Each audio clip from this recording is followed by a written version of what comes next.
Hello, and welcome to the first play in the spring 2021 edition of Young People's Theater Online Play Reading Festival, Right Here, Right Now, a series of short plays written to be performed online and to respond to what is happening in the world here and now.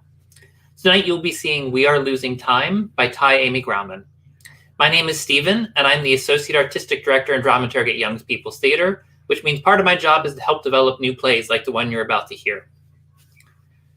Yesterday it was raining in the afternoon, but I still went for a walk. In the past, I probably would have avoided that, but right now the need to escape outside is too great.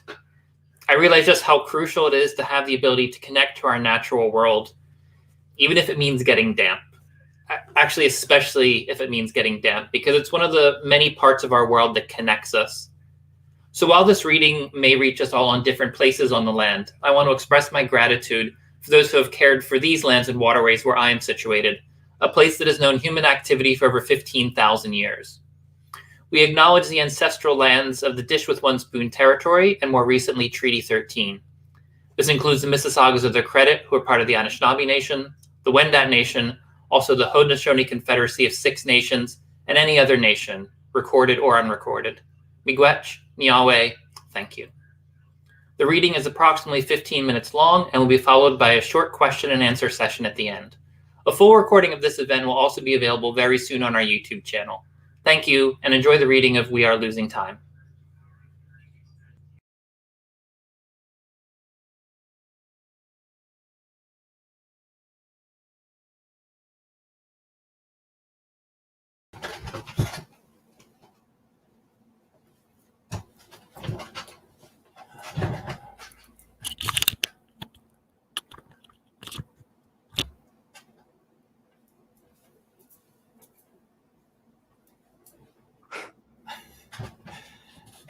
Hey. Hey.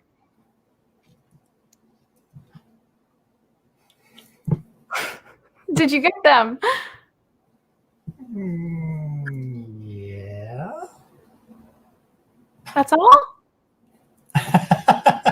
Well, I don't want to show you the ring. That's a surprise.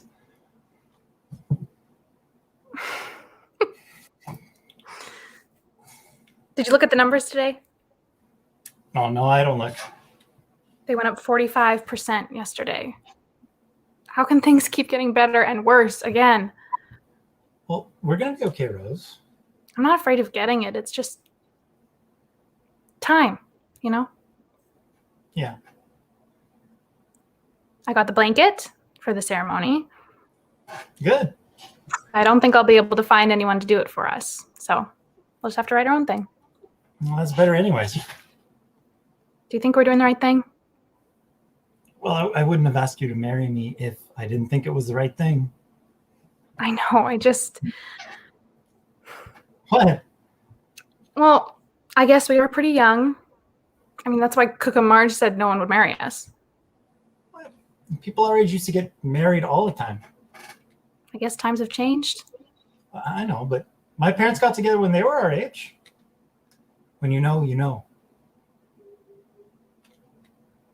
I just don't want the stupid thing to keep us apart. I know, me too. Yeah, I mean, what if something happens to us, like George, and we spent this whole time apart? It's going to be okay, Johnny. We're going to get married. I was going to ask you to marry me at prom, but I guess prom isn't going to happen now. You think Creator planned this? What do you mean? Like, do you think God or Creator or whoever it is planned for all this to happen? Well, I believe everything happens for a reason. So you think what happened to George was supposed to happen? Well, I think certain things are written in the stars. What does that mean? Fate. Now, I believe in fate. Don't you? I don't think George was fate. That makes it easier. Makes what easier? It makes it easier to understand why someone is gone. Fate does. Yeah, like that's just where their story ended. Like their story didn't just go beyond this point.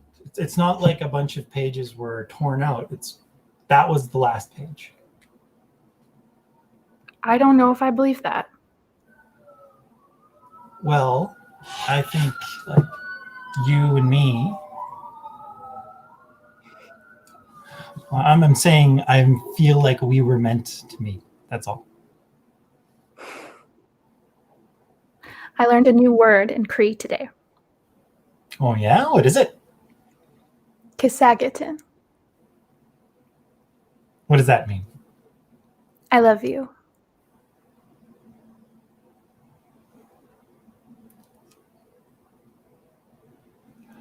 You said you learned a new word. So that's a whole phrase. Nina Pem. Well, what does that mean? Husband. And what is wife? Wee wee ma. Wee wee ma. Have you started writing what you're going to say? No. Johnny! I don't plan everything like you do. Well, I don't. I'm just going to talk from the heart, you know? Okay. That way. I don't know that word. Well, it means right on.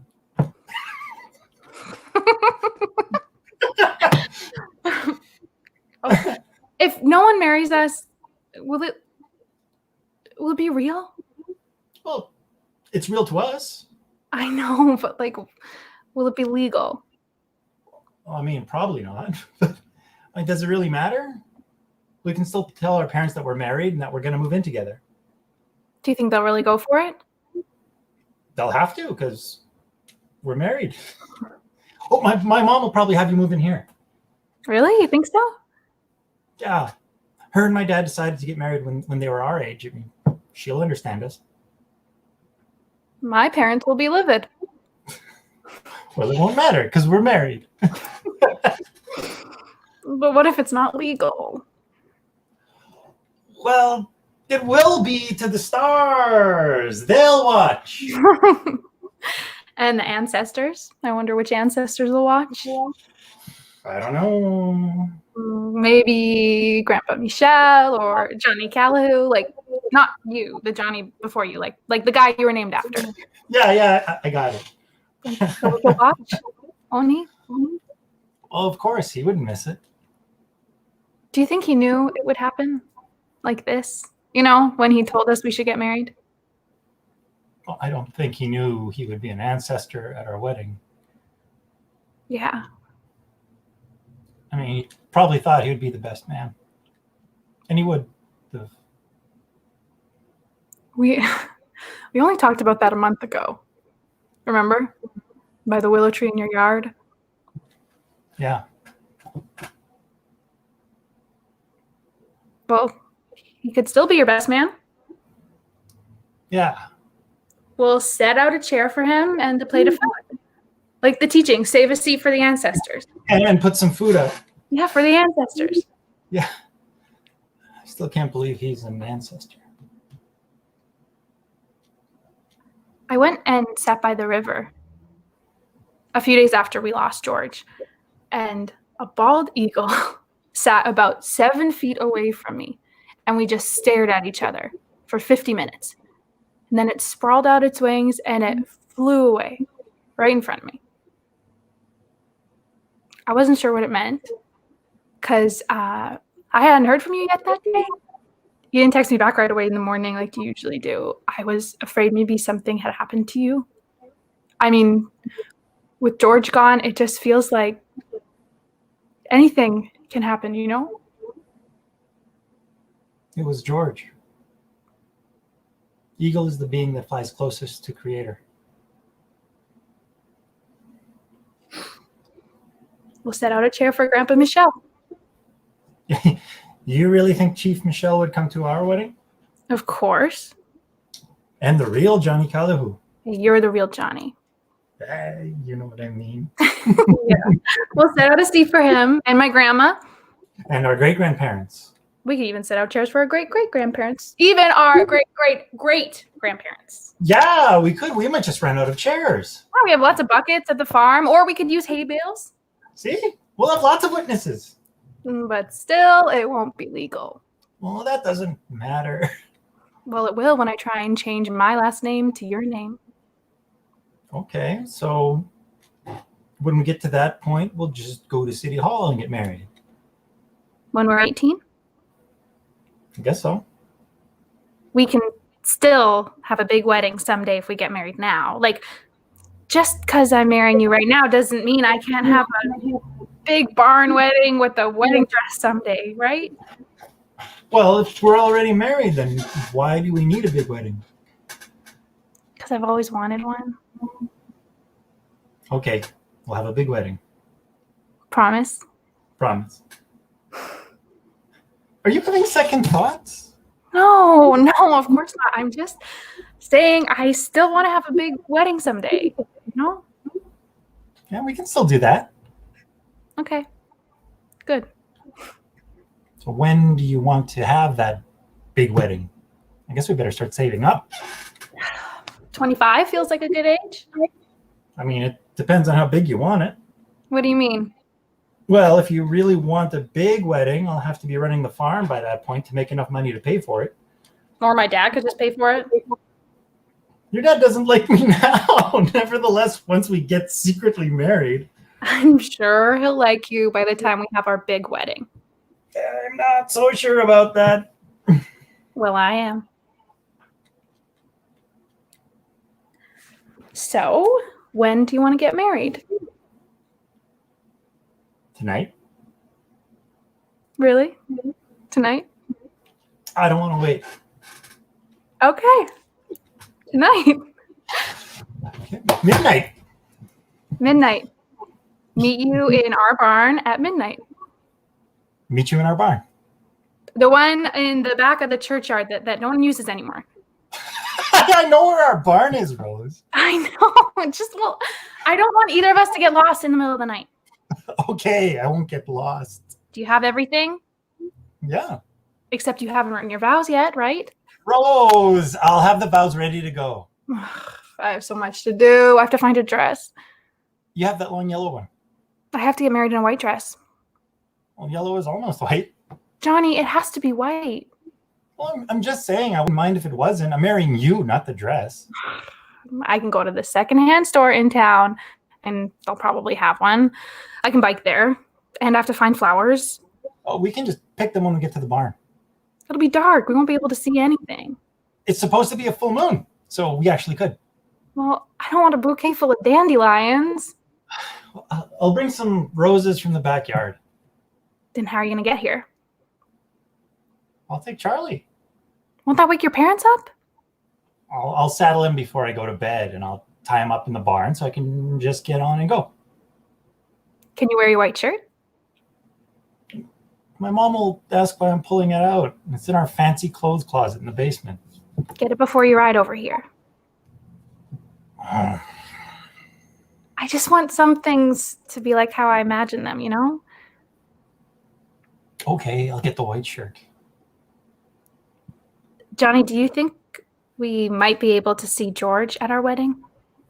Like, what if he comes as a bald eagle? Well, I don't think he'll come as a bald eagle, but I bet we know that he's there. How will we know? We'll just know. You don't need to see everything to believe that it's real, Rose. I know. You know, but you just don't believe it, do you? Yes, I do.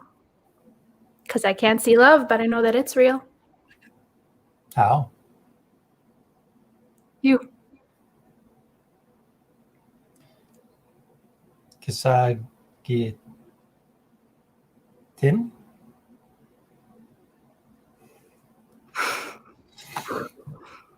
I'll see you at midnight? Midnight in the barn. In the barn at midnight. Yes. Okay. Okay. Okay.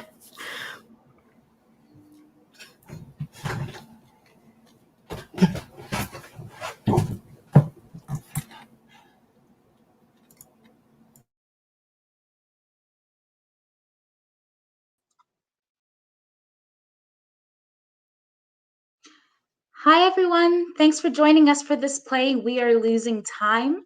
My name is Yvonne, and I'm the Education and Participation Programs Coordinator at Young People's Theater. We now have the opportunity for a brief Q&A with the playwright of this play. And it is my pleasure to introduce Tai Amy Grauman. Thanks for joining us, Tai. Hi. Hi. If you, our audience, have any questions about the play for Tai, you can write your questions in our YouTube chat. While we wait for questions, I have a few questions to start us off. Great. All right, Tai. So for you, what does it mean to write here, right now? I mean, these scripts were written in a short amount of time and in response to these times that we're in. So what was that experience like? I think for me, it was about, like I actually wrote what I was feeling I would be doing if I was a teenager at this time. Like what I think I would want to do, and I also wrote things that were actually happening to me a couple months ago. George is a real person, and I actually sat with an eagle and things like that. So right here, right now, and the condensed period just really meant for me that I didn't really think about it. I just did. Right. Yeah. Oh, I love that. So can you also talk about what inspired the characters of Rose and Johnny? Yeah. So as a creator, I am on this big quest to write my family's love stories. I love that. Love stories is kind of my thing. I'm actually currently getting my MFA in theater practice, and my thesis is so like my research is on Métis Métis love stories and the resurgence of the sacred feminine. And so Rose and Johnny are actually characters I've been writing for a very long time, and this is specific iteration of them in a contemporary context as teenagers. But Rose and Johnny actually first came to me as my ancestors, Johnny Callahoo and his wife Rose, in the 30s. And Johnny Callahoo was actually a big part of the Métis resistance, the underground Métis resistance in Alberta. And so I've written that story. And then I also adapted Mary's wedding recently for the Citadel around Christmas time. And I played Mary. And my Métis Mary and Charlie very much so felt like Rose and Johnny. I was like, oh, it's Rose. And so I did the big historical work. I found the people. I did the resurgence, the big dreaming work. And then I was like, Mary's wedding. I'm like, oh my God, it's Rose and Johnny. And then this came up and I was like, oh, Rose and Johnny. I love that. That's awesome. Rose and Johnny are two people I know and love very well. And I keep putting them in different time zones and seeing how they play out. Yeah. That's beautiful. I really love that. Which is why the horse in this play, the horse's name is Charlie. Oh. That's beautiful. So in the play we hear about George, and who you just said is a real person, so who's very important to Rose and Johnny and who has passed away. So why was it important to you to include this character in the play? Because I can only write what lives in my heart. Mm-hmm. Like I can only write what I have. And when I had to come up with my first draft of this play, I was still, it was still quite George's passing. His name isn't actually George, but we'll call him George. Mm-hmm. George's passing was at the forefront of my heart. And so I was like, okay, I'm going to make it Rose and Johnny, but I couldn't write something that didn't include him at that time. It just intuitively came. And I think it's important to acknowledge that losing someone in COVID is really hard. And I know a lot of people who are dealing with grief in this time, and that's grief of the gigs you lost or the memories you lost or graduation or parties or prom. And And so I think grief in COVID is a really unique experience. And so that's why I felt like I needed to include it, besides it being intuitively there. I felt like I needed to include it also to speak to that experience, because I know a lot of people are going through it. And I think it's something we'll talk about a lot when this is over. Thank you for that.